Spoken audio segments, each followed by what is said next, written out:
Bloomberg Audio Studios. Podcasts, radio, news. This is Bloomberg Businessweek Daily, reporting from the magazine that helps global leaders stay ahead, with insight on the people, companies, and trends shaping today's complex economy, plus global business, finance, and tech news as it happens. The Bloomberg Businessweek Daily podcast with Carol Masser and Tim Stenivek on Bloomberg Radio. Let's go to the market moves that we're seeing. We mentioned what we saw in the equity market, up more than 2% on the S&P 500 and the NASDAQ composite. But what about how investors are feeling about credit and the U.S. credit markets? For a strategy call on that, we bring in Megan Robson, head of U.S. credit strategy for BNP Paribas. She joins us here in the studio. Megan, we're seeing yields lower across the curve right now. You and your team, though, are pretty cautious when it comes to credit markets. What specifically are you concerned about? First of all, thank you for having me. We do have a bit of a more cautious view. So we've seen a pretty vicious rally since the pause in the tariffs with China. And two things have let that continue.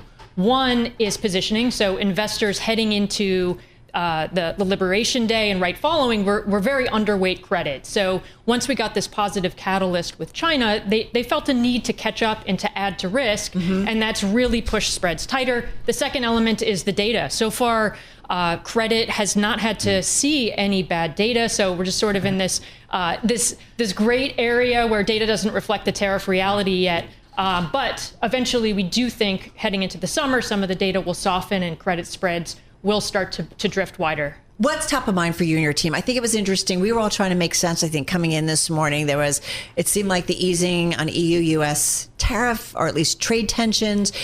Some news out of Japan, trying to understand. And I would love for you to roll that in, because I feel like, the world is watching global bond markets, especially the longer end of the curve, and just, kind of nervous about some of the demographic and other major trends. Talk to me about Japan. What do we need to know about that? So it's, you're spot on. I think this is very top of mind for investors. If we see a further sell-off in rates, a further sell-off in the long end of the curve, not just in the U.S., but with Japan, if it's a global phenomenon, do foreign investors start to sell U.S. credit? It's definitely a concern. So far, we don't have evidence of that. So we just got the Treasury data for March. Investors actually added to the corporate market. We'll see what happens in April. But for now, this yields higher, Treasury yields higher, spreads tighter, has been the dominant dynamic so far. What's the thing that you and your team worry about longer term if this sticks? We worry about, we're right at the precipice of Treasury yields around this 450 level. If we go higher from here, and it's driven by inflation expectations, so if tariffs start to really feed through to expectations that inflation could go higher, the Fed's hands are tied, and the Fed does not cut rates this year, that's what our base case is, then I think higher rates could start to be a challenge for credit, and we could see that correlation flip. I was thinking about this because we're starting to get some very strange soft and hard data. On the one hand, people like Torsten Slok are emailing us charts that say, hey, we're not seeing a rebound when it comes to trade between the U.S. and China, despite the pause. On the other hand, we get consumer confidence numbers like we got a little earlier today that show a sharp rebound in the way that consumers are thinking about the economy, thanks to that pause from the president. How is this all playing into the macro economy? Because this is kind of uncharted territory for a lot of us. It's definitely uncharted territory. Our thesis is that some of the soft data will start to feed through into corporate earnings. And we've done a lot of regression work looking back in time when we've seen drops of sentiment, business sentiment, consumer sentiment. 3 to 6 months out, you typically do see CapEx roll over, EBITDA start to roll over into negative growth territory. So I think one interesting data point we got from first quarter, CapEx growth was actually negative year over year for corporates. So even with just the tail end of tariff impact, companies started to spend less, just given the uncertainty in the environment. I mean, that's a really good point. Like, I feel like we have an increasing, narrative voice that says, watch the second half. Like, these tariff concerns, because we are going to go into, no matter what, a higher tariff environment. Maybe not as onerous as we've heard initially from the Trump administration, but it's going to be higher. We're there already. Well, and so, but I'm not seeing it necessarily play out. And that's what I'm saying. Like in the data in the second half of the year, we'll start to see that. I think exactly to your point. I mean, we'll have tariffs that are roughly 5 times what they were pre-Trump, and that has to have an impact on prices, on demand, and one place we can continue to watch is the lower end consumer. We think that tariffs in combination with some of the fiscal policy that we're seeing, cuts to things like food stamps, you could really see that segment start to struggle even more. But for now, investors are happy to focus on bullish elements. They're happy to focus on deregulation, happy to focus on potential tax cuts, and only that we've seen tariff relief. It does still seem like, on the earnings front, and I know we're talking credit here, but I can't help but think we're at the tail end of earnings season. Carol reminds us that we have Nvidia tomorrow, which is like the moment we've all been waiting for. You can go and pick through different reports and get the impact on tariffs. And some of them you'll see, certainly retail, getting hammered for a lot of reasons. And we can talk a little bit about Target or Walmart, different animals there.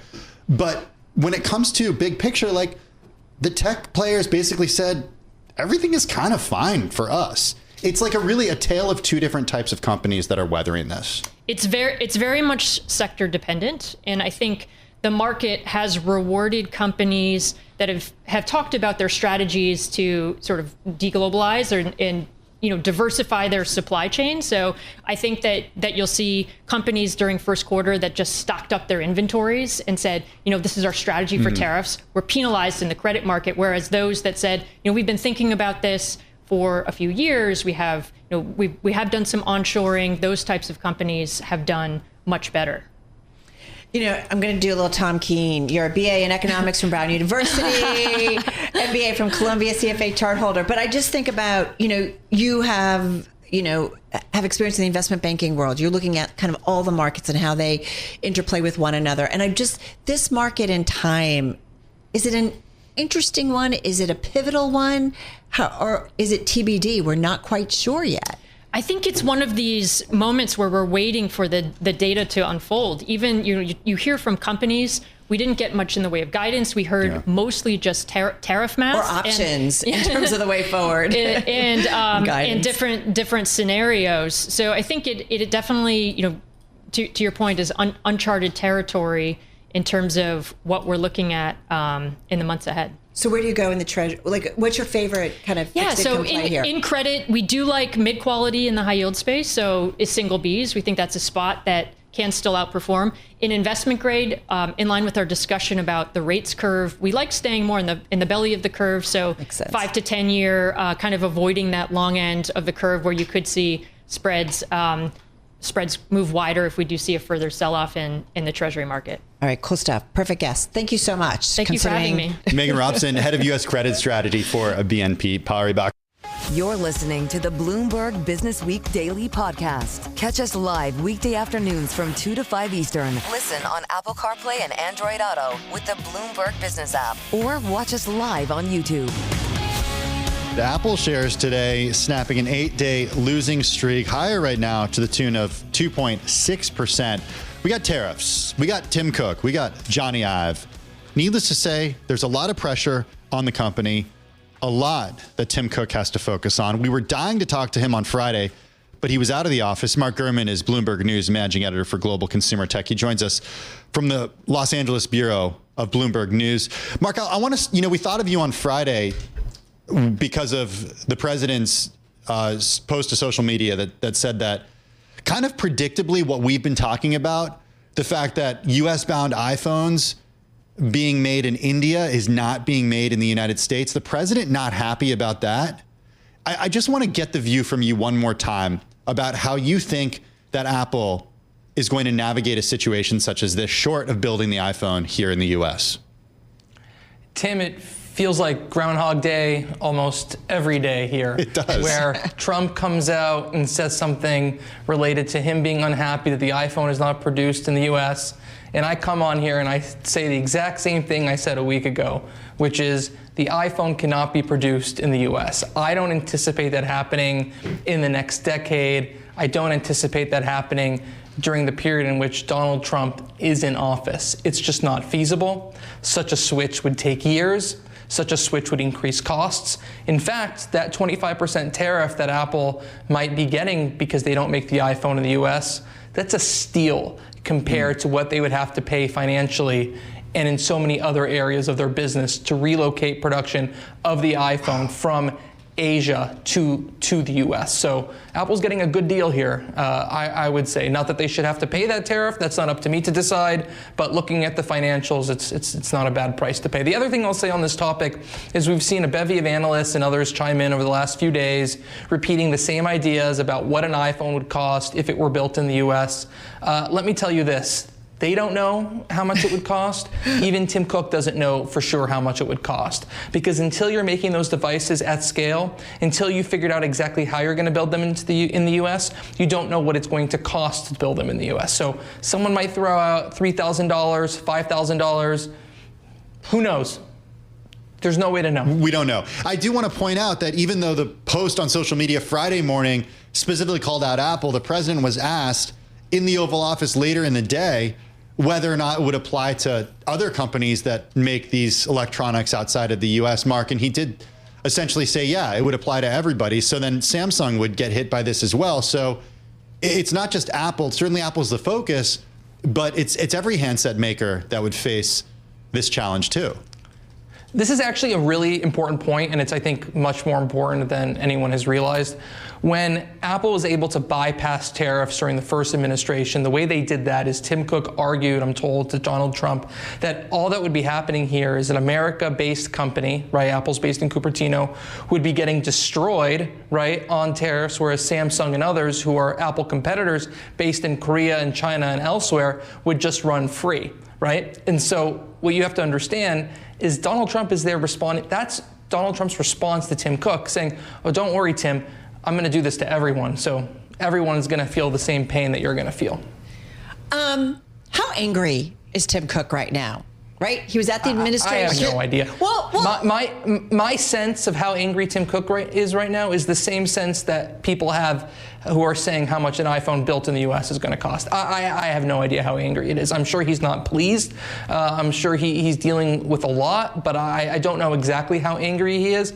I would guess that he realizes that the 25% tariff in the grand scheme of things could actually be a lot worse. Well, what I'm curious too, though, Mark, is does he have still the ability to like pick up the phone, call Donald Trump, the president, sure, and really talk to him and have an open conversation back and forth? Yeah. I guess I'm trying to gauge what the relationship is. Yeah, he met with him last week, and then this happened 2 days later.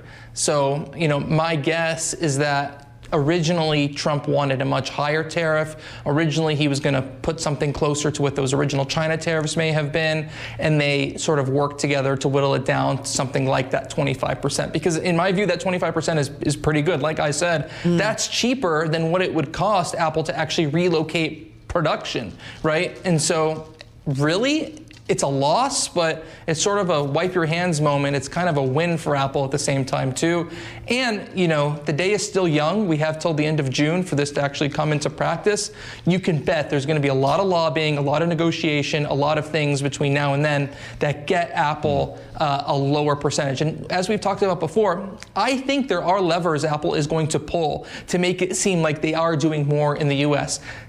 Trump needs something from Tim Cook. He can get something from Tim Cook. He can take something from Cook, take it to his base, take it to whomever, and show that I got Tim Cook to fold. I got Tim Cook to do something in the U.S. No one else has been able to do that, right? The question is, what is that something? We've talked about different things here. We've talked about packaging. We've talked about final assembly of more components. We talked about more R&D. So far, all they've announced is AI servers, which, by the way, it's sort of, they're not really building them here. They're sort of doing final assembly, some exterior packaging and whatnot in terms of the metal frames that go around the servers. They're not doing a ton.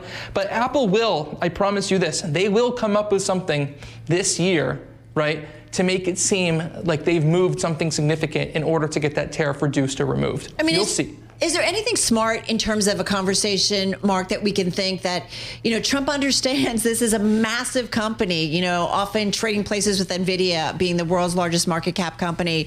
But there's a lot of headlines. We've got the Journal saying bad year for Cook keeps getting worse. You've got the Times saying text Trump whisperer Tim Cook goes quiet as his influence fades. And you are on it and the team are on Apple in terms of the things that are coming at the company from multiple, avenues. I mean, I don't know.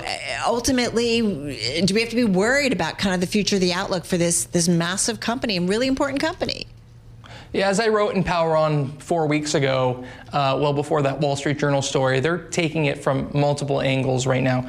Tariffs, competition issues in many parts of the world. You have the innovation question. You have this partnership between OpenAI and Johnny Ive.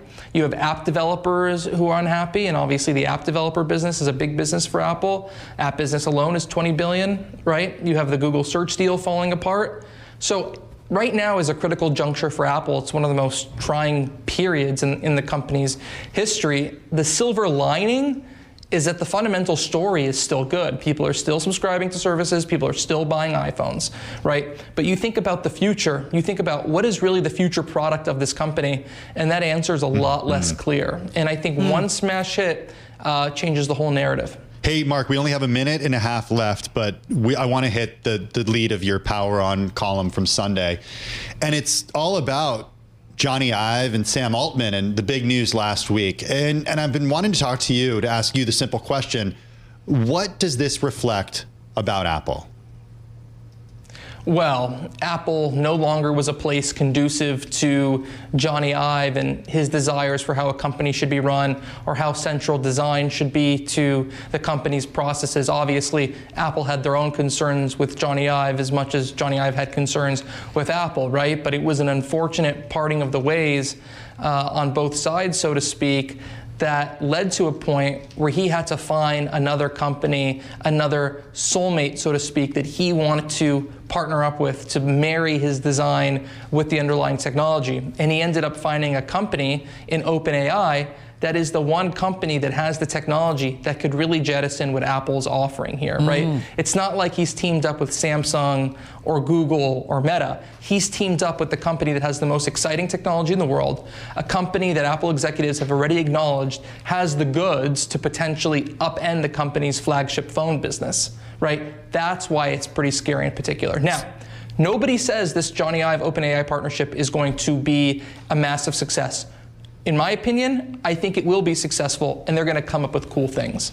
I don't think immediately, though, it's going to destroy the iPhone. But this is a massive wake-up call and should send California-sized earthquakes down Apple's spines for them to figure out what that next big product is to really compete in this new age of AI hardware. Happy Tuesday, Apple. Mark Gurman, thank you so much. He's Bloomberg News Managing Editor for Global Consumer Tech out there on the West Coast. This is the Bloomberg Businessweek Daily podcast. Listen live each weekday starting at 2 p.m. Eastern on Apple CarPlay and Android Auto with the Bloomberg Business app. You can also listen live on Amazon Alexa from our flagship New York station. Just say, Alexa, play Bloomberg 1130. Salesforce agreeing to buy Informatica for about $8 billion, sealing the deal on a software firm that had seen its shares plunge by as much as 59% since the company's first talks failed last year. And Tim, safe to say, our team was on it and broke it. We were talking about this, late Friday? Yeah, you actually had to change your gainers on Friday because you added, I believe it was Informatica to that. Salesforce also moved on the news. Leanna Baker is Bloomberg News Managing Editor of the Deals team. She joins us here in the Bloomberg Businessweek studio. As we know, thanks to your reporting over the last year and your team's reporting, this is a deal that Salesforce has been trying to get done for quite a while, kind of taking advantage of a decline in the company's stock price to do it now, no? Patience has definitely paid off a little bit for Mark Benioff, maybe by $2 billion, because that's what he saved by waiting a little bit. That's real money. For sure. Carol mentioned that it's a done deal, but actually it still needs regulatory approval, so nothing is certain in that respect. We'll keep following it. Analysts are saying there's some overlap in what the company, what Informatica does with what Salesforce owns, so that's something to keep an eye on over the next few months. Is there a real risk there when it comes to this administration's regulatory? I mean, look what's happened with media M&A.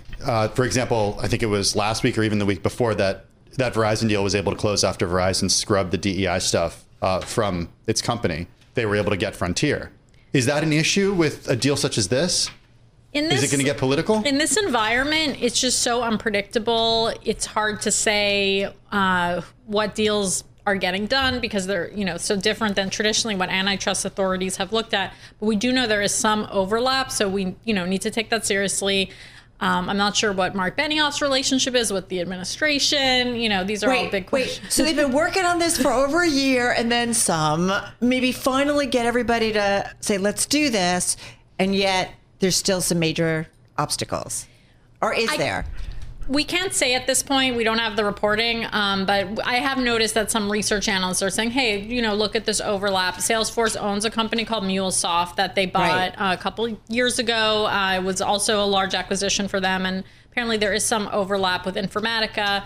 These companies are kind of like in the guts of, data management. And from what I understand, they're kind of the picks and shovels of AI, things that are very important that are happening in the background under the surface that, help with the adoption of AI. So that's why this is important for Salesforce. I mean, yet the stock, if I look at Informatica, right, it was up, 28% at its highs on Friday, finished the day up about 17%. It's right now up another 6.5%. It's trading at 24 and change. So it's not like investors are hammering it and saying, wait, we don't think this is going to happen. That's a great point. But it's still trading below the 25 a share. About $1 or so.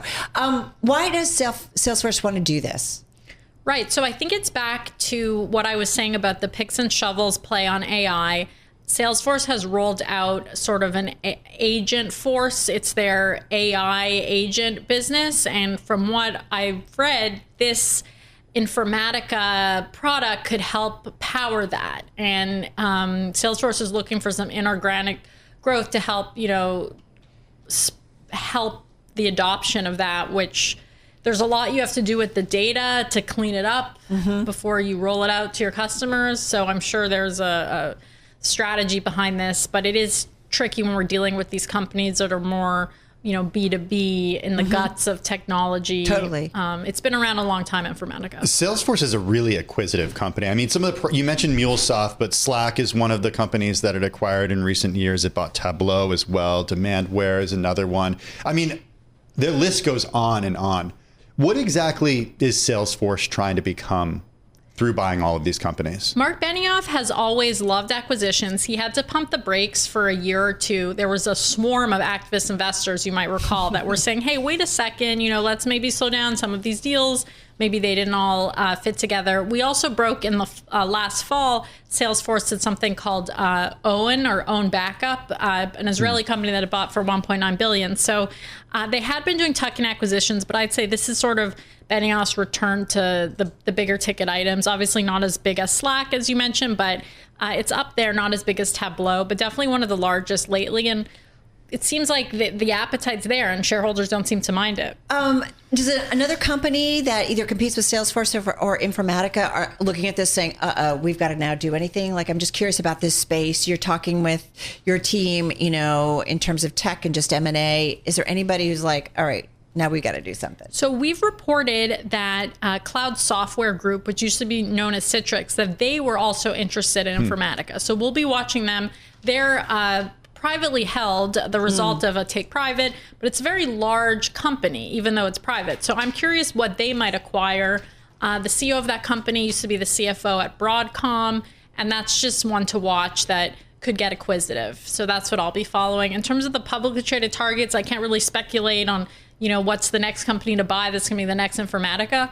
But it does have private equity ownership, so that's something to look at whenever you see them in your shareholder roster. What does it do? What does an acquisition or a potential acquisition such as this tell you about the deals landscape right now? And also, what does your reporting tell you about the deals landscape? Because as Carol reminds us all the time, this was supposed to be the year of the deal. And what happened was we saw a lot of M&A put on hold back in March and April over concern with the markets and with tariff uncertainty. Some of that concern has gone away. And we've seen indeed some of those companies that have pulled their IPOs actually come out and have pretty successful IPOs. What about in the M&A space and in the deal space? What do you see? There's no doubt that it's a great sign that coming off a holiday weekend, you see a Takeover Tuesday, some flashy headline number with an acquirer. So we need more of these deals to help us get closer to that year of the deal that you mentioned.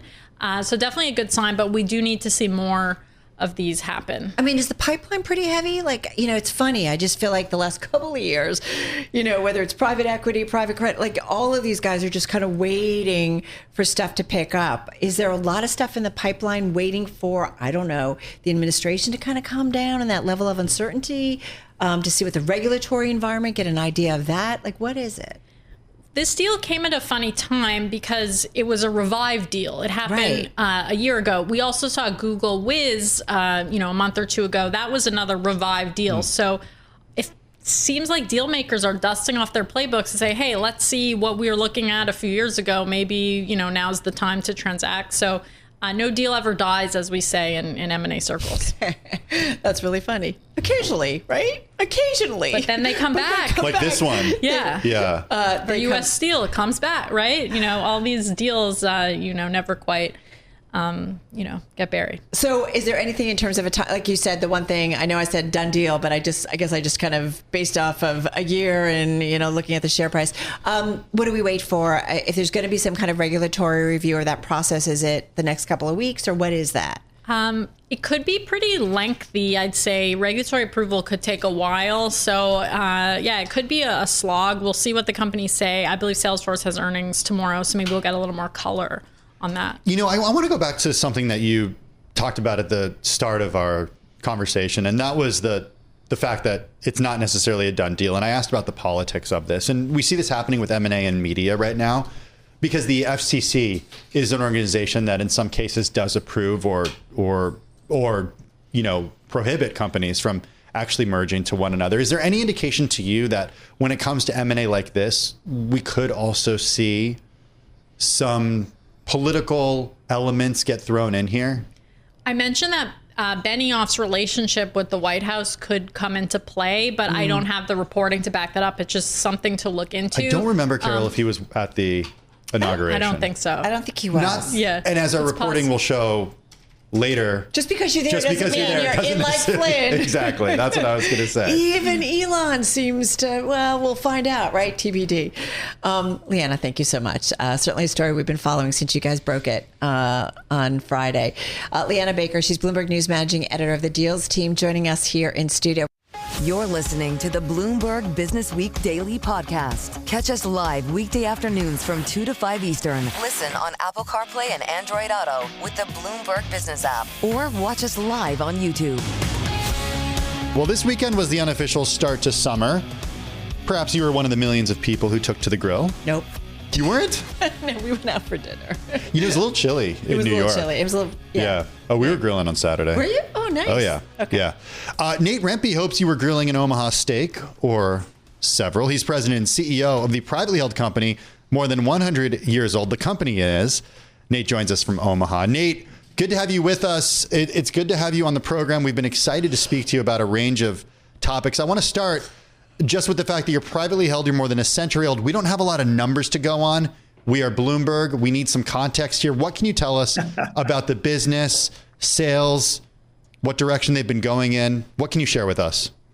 You bet. First off, in Omaha, we grill no matter the weather. Okay, so it's good to know. Get that right out of the chutes. So we are 107, almost 108 years old, born and raised in Omaha, Nebraska. We're pushing upwards past 600 million in top line revenue, about 2,000 employees, and we spike up to about 6,000 during the holidays when we provide America, the best gift, which is Omaha Steaks filet mignon.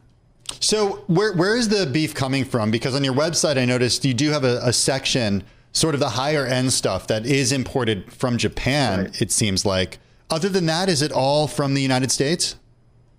It's actually, our Wagyu is not imported from Japan, actually. We actually call it Wangus. Oh, okay. Which is largely in the United States. Most of the Wagyu consumed is a sort of a hybrid between an Angus and the Wagyu. So forgive me, is it still considered Wagyu if it's not from Japan? Oh, yeah. Yeah. for sure. Just because of the breed, you sort of interbred that with the Angus to get a more Americanized version of that. But our beef comes from the heartland. I mean, I'm talking to you from Omaha, Nebraska. This is beef country, and on the top of mind lately, has been the topics of tariffs. And when you source all of your beef from the U.S. right in the center of the country, you can really have a competitive advantage in protecting your customers from the impacts of things like tariffs.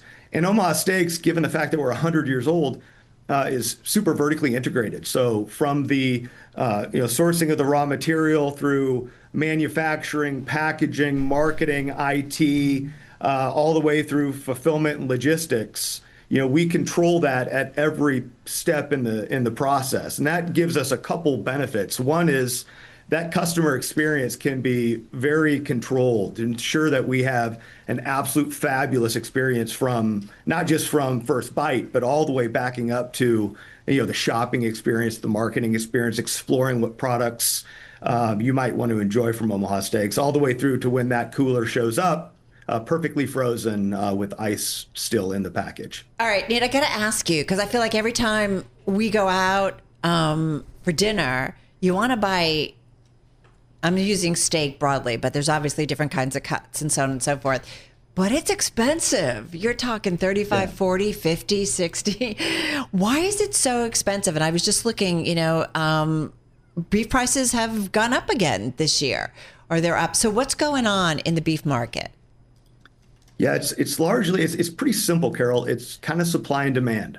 So consumer demand has really kind of stayed strong despite, all of what's happening around us in the macroeconomic environment.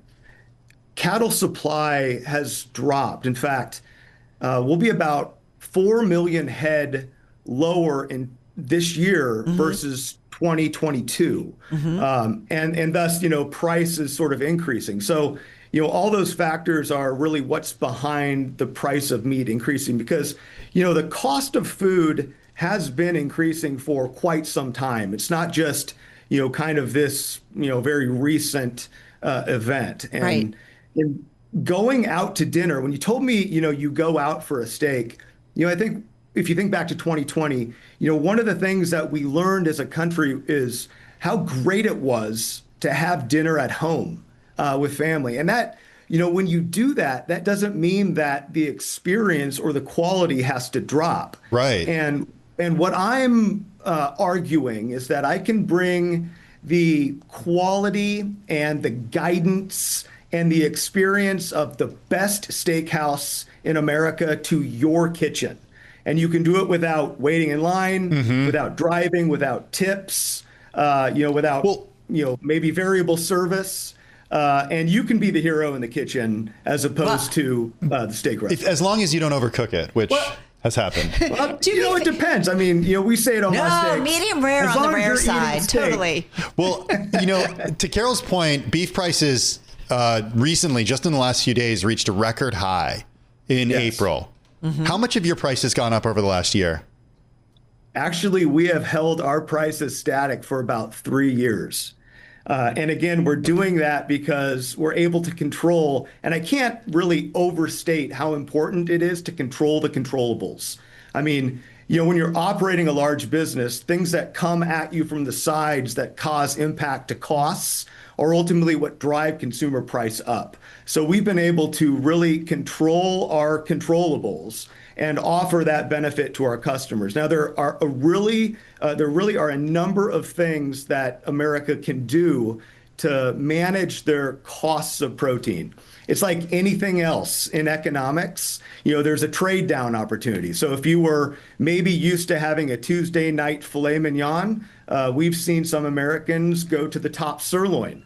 I happen to love the top sirloin. I think it's an underappreciated, maybe underloved steak. But it's a Tuesday night steak. It's beefy. It's very healthy, more lean. And so there is a trade down happening there because protein really is an important component to our diet and is a key cornerstone in maintaining a healthy diet. And so trading down is one of them. Like I said, eating at home is another. Investing in products that, have that high quality, but still that experience at home can be a great one. All right, first of all, one thing that I think, wait, go ahead. I'm going to say full disclosure, we cook a lot at home, so it's not like I'm eating out all the time. I'm just kind of blown away by the costs on menus, but the same thing even when we, buy, it's just kind of expensive. Why are herds down? You said herds in the U.S. are down by 4 million heads, lower than 2022. Why is that? Is there not the land? Number of factors. Yeah. Number of factors, Carol. Things like drought, the environment in which the cattle are being raised certainly affects the size of the herd. Right. But another phenomenon that's really interesting that I think you'll also find interesting is something called heifer retention. So when demand for beef is high, there is motivation to harvest the female animal as opposed to leverage that animal to generate more herd. And over the last number of years, that has been happening. And so as heifer retention drops, the number of calves entering the market or entering the environment drops as well. I see. And so the build of the herd doesn't really happen over time. And we've been dealing with that reduction over the last number of years, which is a contributing factor to supply and thus price. Nate, it's known for steaks, but you guys also do chicken and pork, seafood, you do desserts, wine, gifts. Some of your seafood is imported from outside of the U.S., correct? It is, yes. So how have you been, like Argentinian shrimp, for example, how have you been able to control prices there? You say controlling the controllable is what's important, but how much are you getting hit with tariffs on that stuff?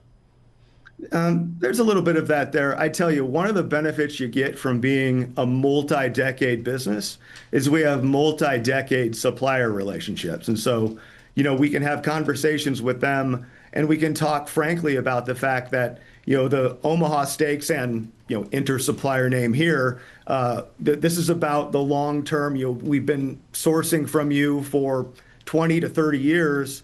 Help us overcome this blip. And a lot of times we find that our suppliers will step up and help us keep those costs in check. Largely, I think, we've done a pretty good job. My team has done a fabulous job of anticipating the impact of tariffs there. All right. While we have you, can we talk about Nick and Kate, or should I call it Nate? Sure. Tell us about Certified Tender. It was a romance novel. I believe it started as an April Fool's joke. What are you talking about?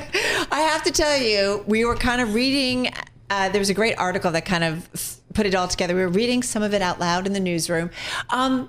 This seems like it was an idea that really took off. Just got about a minute or so left here. How successful did this turn out to be, and how did it come about? It was so fun. We've done April Fool's events over the last number of years, but we had a super talented copywriter internally that agreed to take on writing Certified Tender. So it was literally written by a copywriter here at Omaha Steaks named Michael. And I don't know if you have the opportunity to read it, you totally should. It's got some fun Easter eggs in the book that talk about the history of Omaha Steaks. Some of the names and some of the dates and things correlate with the history of the company. And it just blew up. The book looks great. The content and the creative. It's just a neat, fun way to engage with our customers. And I think, it sort of speaks to the culture and the innovation and the desire to have fun at Omaha Steaks. That Meet Cute collection, because this was a promotional material for... That's MEAT. MEAT, Meet Cute collection, $99, date night themed box, filet mignon, fries, Cabernet Sauvignon. 20 seconds left here. How successful are those? Hugely successful. It's who doesn't want to have a date night? It's the perfect date night.